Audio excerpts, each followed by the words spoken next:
What's up mga kayami? Another day, another yumminess. A day in my life as a yumminesser. Tuesday Kagodology. Actually, kahapon naging siya na video. So, grabe ka busy. I think like it's a day yun na a day, no? Grabe kahago. So, welcome to San Andres National High School. So, yan niya mong school, no? Mura yun siya resort.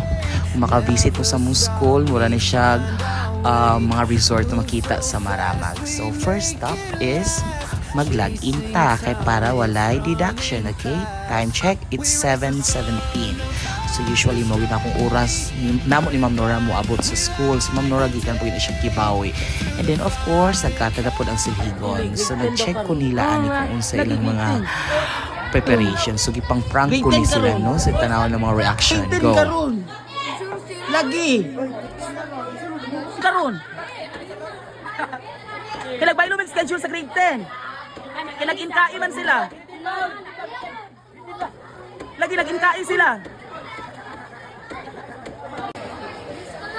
Lagi dili madayon. Baylo. Friday pa ta. Nag-inkai man ang grade 10.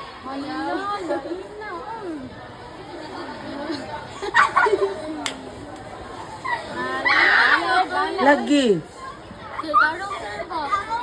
Nagtarong lagi ko, nag-joke ko.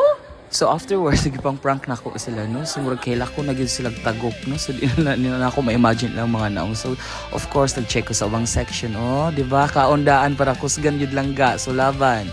And yes, ang festival queen sa Calcium, very supportive kay ang ate Manggoro ni. And then the festival queen sa Helium A. So ang Helium, gibulag ko ni.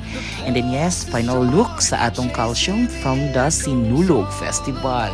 Grabe Rayo, Carl and Grad. And of course, the Panagbenga Festival from the grade 9 Argon sa Angel. And of course, from Helium B, the Kadayawan Festival, we have Banyo. And of course, di na siya magpapildi ang ati-atihan Festival Queen na si Josh. Of course, i-welcome ta mo.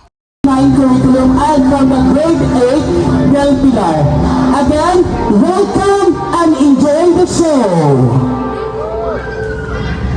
Of course, after sa short na opening remarks, so nagsugod na ta sa itong mga parade, di ba? So first, nata sa grade 9 Argon. So far, ako adaning advisory. So nangagudya po ni sila. Uy, bahalag mura ni sila SMAW 11. Kaya ambot, mga 5 ra may babae. Ano din, 30 kapin ang laki. So mo ni sila. And then, the Helium D, the Ati-Atihan Festival. So actually, mga kayami, proud kay ko ani sila kay DIY ra nila ang costume ani. And then yan ako nakita na grabe ka creative ang taga San Andres. Makita nato na di gini sa magpalupig. DIY ra gid mga outfit ani. So wala gyud ingon na expensive you thing na gigasto ani kay dili man pugod ko musugot. And then other one from the grade 8 Del Pilar, actually gi-insert na gyud ko ni silang culmination sa ako sa mong topic sa grade 8 magud pod sa PN Health nam ko naka-talk magud dances na to Philippine Festival. So gi-incorporate na lang pod nako ni sila tawon uy. And then of course makita na to ang different festivals diri sa among covered court, di ba? Makita na to kung unsas naka-prepared, unsas ka-excited. Actually, it's an annual magud mo siya na culmination sa grade 9. So yes, makita na to ang pag-dance nila. Oh, pak, ganun. Sige.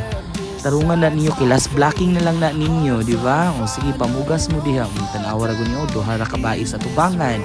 The rest boys, hindi mara lagi kabae lagi niya ang grade 9 Argon. So, para sa mag-senior high school, kani andam-andam na lang mo ani ha.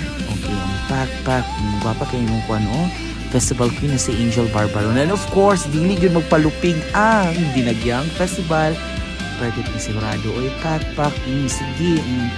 Mo po ni siya musunuray na SMAW B ha. Gamit na po yung mga babayan ni. Puro po ni sila mga lalaki. Pareha tigil na yung mga Ma'am Nora ani. Okay, pak, sige. Smile, balag late. Pak, sige. Then so far, proud kay kuanin sila. In a short time, ragyod as in like 1 week and 2 days, ramo na rin siya na rehearsal, practices, and na-achieve na mo. And then na-exceed pa yun nila akong expectation towards their performance. So mga langga, proud kay si Sir Kayami sa inyo ha. So first nata itong mga festival queen si Josh from the Ati-Atihan. So kani sila mga bibis pagid ko ni sa grade 7. So until now, di ba, nag-mature na gid sila si Banyo and also si Maymay from the grade 8 Del Pilar, which is ang atong festival queen. And then thank you so much kaayo sa akong kauban, no? Si Ma'am Annabelle, thank you kaayo. And then, that's it. Okay, sunset. Pauli na ta sa Kadikilan City. And bye. Thank you.